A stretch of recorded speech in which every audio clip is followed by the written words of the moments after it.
रुको, क्या आपको पता है जगन्नाथ जी की मूर्ति अधूरी क्यों है? ना हाथ, ना पैर, फिर भी करोड़ों लोग इन्हें भगवान मानते हैं। क्या यह अधूरी मूर्ति है या कोई गहरा रहस्य?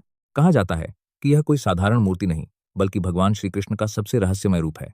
जब द्वारका नगरी समुद्र में समा गई और श्री कृष्ण ने पृथ्वी से विदा ली, तब उनका शरीर लहरों में विलीन हो गया। लेकिन मान्यता है कि उनका हृदय, जिसे नीलमणि कहा जाता है, वह नष्ट नहीं हुआ, बल्कि चैतन्य रूप में धरती पर रह गया। सदियों बाद उड़ीसा के राजा इंद्रदुम्न को स्वप्न में भगवान के दर्शन हुए। भगवान ने कहा, मेरा हृदय खोजो और मेरे लिए मंदिर बनवाओ। राजा ने खोज शुरू की और समुद्र किनारे उन्हें एक दिव्य लकड़ी मिली, जो ना डूबती थी ना जलती थी। तभी एक रहस्यमय वृद्ध बढ़ई आया और बोला, मैं भगवान की मूर्ति बनाऊंगा, लेकिन 21 दिन तक दरवाजा नहीं खोलना। काम शुरू हुआ। कुछ दिनों तक अंदर से हथौड़े की आवाजें आती रहीं। फिर अचानक सब कुछ शांत हो गया। राजा की चिंता बढ़ गई और उन्होंने 15वें दिन दरवाजा खोल दिया। अंदर कोई बढ़ई नहीं था, वह रहस्यमय रूप से गायब हो चुका था। लेकिन वहां 3 मूर्तियां थीं, भगवान जगन्नाथ, बलभद्र और सुभद्रा की, पर वे अधूरी थीं, ना हाथ पूरे, ना पैर।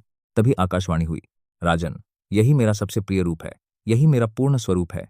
तभी से पुरी में भगवान जगन्नाथ की इसी रूप में पूजा होती है। कहा जाता है, उनकी बड़ी आंखें हर भक्त को देखती हैं और उनका यह अधूरा स्वरूप दर्शाता है कि भगवान हर दिशा में मौजूद हैं। भगवान जगन्नाथ अधूरे नहीं, बल्कि सबसे पूर्ण है।